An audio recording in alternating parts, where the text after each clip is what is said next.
Boy Scout Volume 2. Saying nothing and moving away from the window, Dad left Ed in suspense.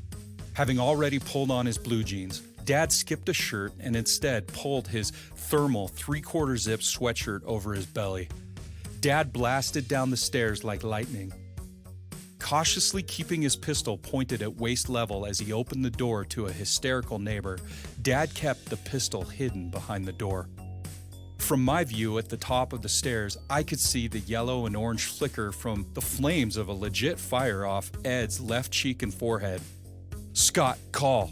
Here," is all Dad said as he leaned over, set the pistol on the first stair, rushing out the door, leaving the door wide open. I knew what that meant. I ran down the stairs, first grabbing the gun. I turned the corner and headed down the hall to pick up the phone. I called 911 while I was emptying the 5 bullets from the revolver. Dad always left the first chamber empty. I set the empty gun on Mom's decorative plates in the kitchen cabinets above the microwave oven and rushed to put my clothes on. I bolted out the front door, flicking the door closed behind me. From Ed's side yard, Dad yelled at me to turn around and bring the garden hose. I hit the brakes and made it quickly back to the hose. It wasn't until I started to lift the hose out of its holder I realized the 5 .38 caliber bullets were still in my left hand. I'd kept them in my fist as I dressed. I shoved the bullets into my pocket to free both hands to drag out our extra long hose into the yard. After turning the hose faucet on, I struggled to free the hose from the various yard and garden decorations. Pulling a heavy hose full of water across the grass was ridiculously hard and stupid. I was panicking and I knew it. Eventually, I thought I was free and clear, so I clutched the hose, turned, and bolted into a run. I made it less than 10 or 15 feet before I got yanked backward like a yo-yo onto my butt, arms and legs splayed, completely laid out. The heavy hose dropped in a tangled heap right on my crotch. I gagged twice while trying to fight off the stomach-turning queasiness of taking a hit like that to my tenders. Somehow the hose had gotten knotted behind me anyway. My body involuntarily retched a couple more times as I lifted the hose to carry it the remaining distance. Belatedly, I did get the long extended hose to Ed's house. But by that time, even though they were still a long way off, I could hear the sirens of the fire engines approaching. As I had been bringing the hose, I had pushed through some thorny blackberry bushes that grabbed at my arms and legs. I hardly noticed the thorns, and my nausea had instantaneously disappeared as I witnessed Dad kick in the external side door of Ed's garage, exposing a wall of flames between the garage and the house. I fell to the ground, breathing as fast as a hummingbird flaps its wings. Grabbing the hose nozzle from beside me and shoving it into Ed's hands, Dad calmly told Ed to keep a constant spray going over his shoulder. "Keep the flames off me, Ed."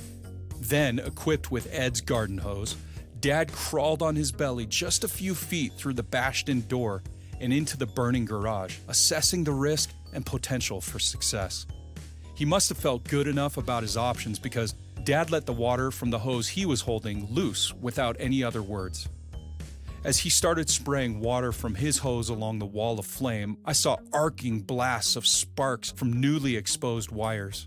Black smoke and the pop and sizzle of fire began hissing loudly and consistently as the water Dad was spraying onto the wall across the garage turned instantly to steam.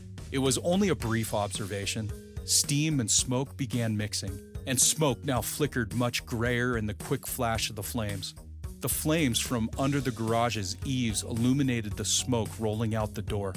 In a constant flow, it rolled above the roofline and into the night sky. A never-ending chatterbox of, "Oh God, what did I do?" and "Patty's gonna kill me," then, "You're still alive in there, right, Tom?"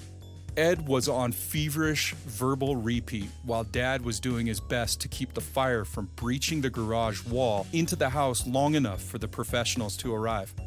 With the risk of electrocution becoming even higher as more and more wires were exposed and water began to pool around him, Dad eventually inched himself backward and out the door.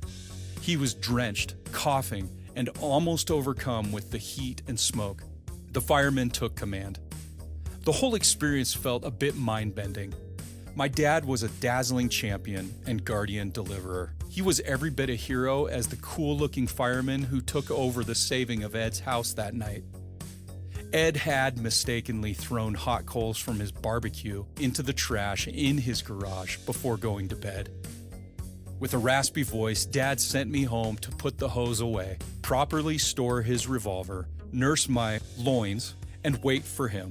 He helped Ed work things out with the firemen and finish up the emergency call before coming home soaked and smelling all sorts of wrong. Dad had been amazing under pressure. I was struck by him that night, in more ways than one.